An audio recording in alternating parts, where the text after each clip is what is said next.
Hi everyone, welcome to Cantonese Burmese edition of Lovestruck in the City. I'm a really big fan of this show, but in episode 2 when they talk about Cantonese and Burmese dishes, they make a few language mistakes, and so I want to correct that, and hopefully we can learn some Cantonese and Burmese on the way. To get into it, let's first start off with the wonton noodles that she talks about. 라면? 그럴 줄 알았어. 그 용기 없는 사람들은 다 그걸 준비하더라고. 그럼 넌 뭐 다 읽을 수 있어? 당연하지. 나는 여기 처음 온 날부터 완벽했어. 홍콩, 완탄면. So in Hong Kong, it's predominantly Cantonese-speaking people.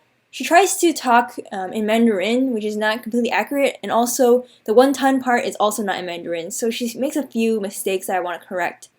So to properly say wonton noodles in Cantonese, you would say won ton mean, not mian but mean, and so that's the proper way of saying it, along with, as shown here, the Chinese characters and the Cantonese in romanization pronunciation. As you can see on the left, that's what a typical wonton mean dish would look like, where you kind of have like these dumpling-shaped wontons that are shown here. And then you also have these noodles in a really rich broth that is really, really tasty. So definitely check it out if you have the chance to try wonton min. It can also look like this, also like this. And so remember that Cantonese wonton min, if you're going to say it properly as a Hong Kong dish. If we want to talk about it in a Mandarin kind of pronunciation, it would be this, yun tun mian. Yun tun mian. So you wouldn't say the wonton part, unlike the Cantonese pronunciation. And then if you want to be fancy, you can say gong-sik wonton min. Gong-sik means Hong Kong style. So gong is the second character in Hong Kong, like Hong Kong gong, and then sik is style. So you combine the two, it would be Hong Kong style wonton noodle. Gong-sik wonton min. And so that's how you would pronounce it in a Cantonese pronunciation.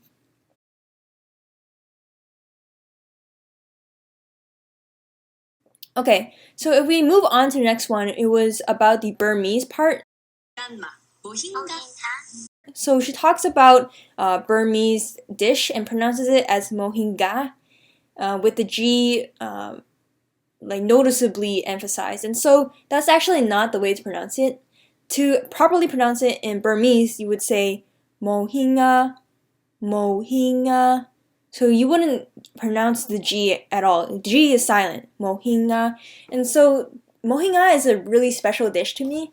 I love this dish. So my grandma, she cooks this mohinga dish, and what it's made of is a really rich catfish soup base with rice noodles, different kinds of vegetables.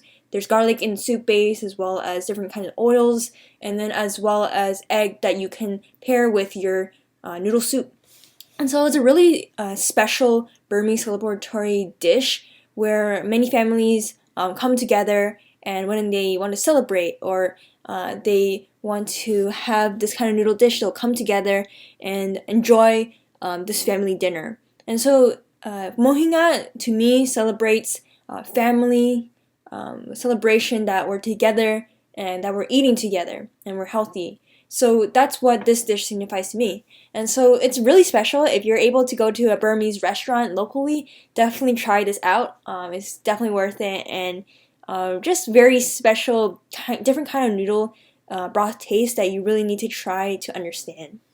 And so those are the two main dishes that I want to talk about and correct in the show, because she does mess up the pronunciation, kind of close, but very far off. And so hopefully you learned some Burmese and Cantonese with me, and if you haven't checked out Lovestruck in the City, definitely check it out.